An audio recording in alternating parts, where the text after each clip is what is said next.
In this video, we explain the principles of important parameters for understanding the patient's condition: resistance, compliance, and the expiratory time constant. To start with, let's have a look at some practical examples that explain respiratory mechanics in a simple way. The first example shows different resistances, but the same compliance. The drinking straw with the smaller diameter represents higher resistance, while the straw with the larger diameter represents lower resistance. The balloons are exactly the same, so compliance is equal. When the balloons are inflated to a similar volume and the air is then released, we can see that the balloon with the higher resistance straw empties slower than the balloon with the lower resistance straw. The longer the time needed to deflate means the higher the time constant. Now we show you different compliance with the same resistance. The drinking straws are the same size, so resistance is the same. But on the left, we have just one balloon, while on the right, we have one balloon with another balloon inside it to represent different compliance. The one balloon on the left represents a thinner wall and therefore higher compliance. The balloon with another one inside it on the right represents a thicker wall and therefore lower compliance. When the balloons are inflated to the same volume and the air is then released, we can see that the thicker wall balloon on the right deflates faster than the thin wall balloon on the left. Once again, the longer the time needed to deflate, the higher the time constant.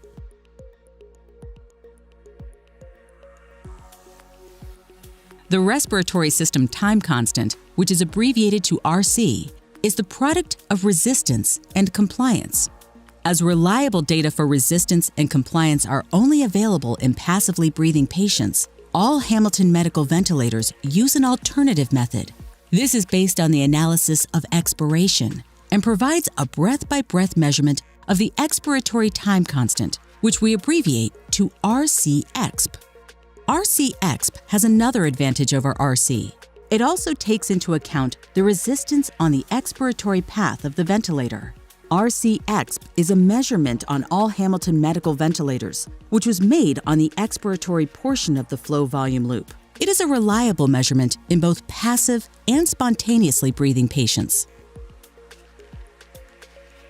In a normal lung, RC-exp is normally between 0.5 and 0.7 seconds for adult patients. RC-exp of greater than 0.7 seconds is considered long and indicates increased resistance, which means a longer time is needed to empty the lung. This could be due to the patient having COPD, asthma, or bronchospasm. Other causes could also be secretions or an endotracheal tube obstruction. RC-exp of less than 0.5 seconds is considered short and indicates decreased compliance.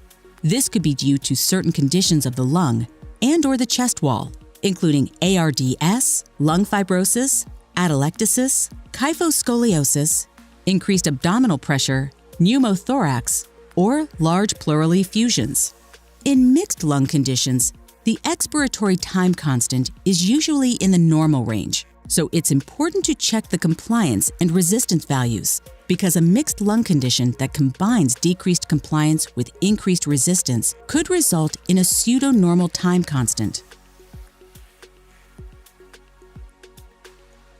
By understanding the patient's condition, you can easily optimize settings on your ventilator, such as tidal volume, driving pressure, and plateau pressure. In addition, you can use the expiratory time constant to set the respiratory rate and the I/E ratio. To learn more, please visit Hamilton Medical College at hamilton-medical.com/elearning.